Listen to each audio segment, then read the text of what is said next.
নিজের টেস্ট ক্যারিয়ারের শেষ দিনে পেয়েছেন এক উইকেট, সেটাও প্রতিপক্ষের সর্বোচ্চ রান সংগ্রাহক জ্যাকব বেথেলের। তবে টিম সাউদির জন্য দিনের শেষটা হয়েছে সুন্দর। তার দল রেকর্ড গড়া 423 রানের জয় নিয়ে হ্যামিল্টন টেস্ট শেষ করেছে। নিউজিল্যান্ডের ক্রিকেট ইতিহাসে এটাই সর্বোচ্চ ব্যবধানের জয়। ক্যারিয়ারের প্রথম টেস্টে এই ইংল্যান্ডের কাছেই হেরেছিলেন সাউদি। শেষ 2 দিন ইংল্যান্ডের সামনে ছিল পর্বত সম টার্গেট। 658 রান করা বেশ অনেকটা অসম্ভবই তাদের জন্য। বিশেষ করে অধিনায়ক বেন স্টোকস যখন নেই তখন কাজ খানিকটা কঠিন। আগের দিন বেন ডাকেটকে বোল্ড করে নিউজিল্যান্ডকে প্রথম উইকেট এনে দিয়েছিলেন সাউদি, আর আজ পেয়েছেন জ্যাকব বেথেলের উইকেট।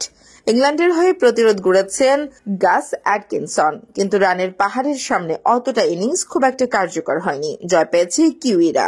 হ্যামিল্টন টেস্টে প্রথম ইনিংসে কিউইদের সংগ্রহ ছিল 347, স্যান্টানারের 76 আর টম ল্যাথামের 63 রানের পর উইল ইয়াং এবং কেইন উইলিয়ামসনের 40 পেরোনো 2 ইনিংস দিয়েছিল বলার মতো পুঁজি। এরপরেই ব্যাট করতে নেমে ইংল্যান্ড দেখেছে ভরাডুবি।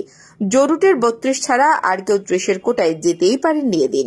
দ্বিতীয় সর্বোচ্চ 27 রান বেন স্টোকসের, আর ওলি পোপ করেছেন 24। ইংল্যান্ড শেষ পর্যন্ত গুটিয়ে যায় মাত্র 143 রানে। নিউজিল্যান্ডের লিড 204 রানের। দ্বিতীয় ইনিংসে এরপর ব্যাট করারই সিদ্ধান্ত নেন কিউই অধিনায়ক টম ল্যাথাম। উইল ইয়াং ও ড্যারিল মিচেলের 60 রানের পাশাপাশি 149 রান করেছেন কেইন উইলিয়ামসন।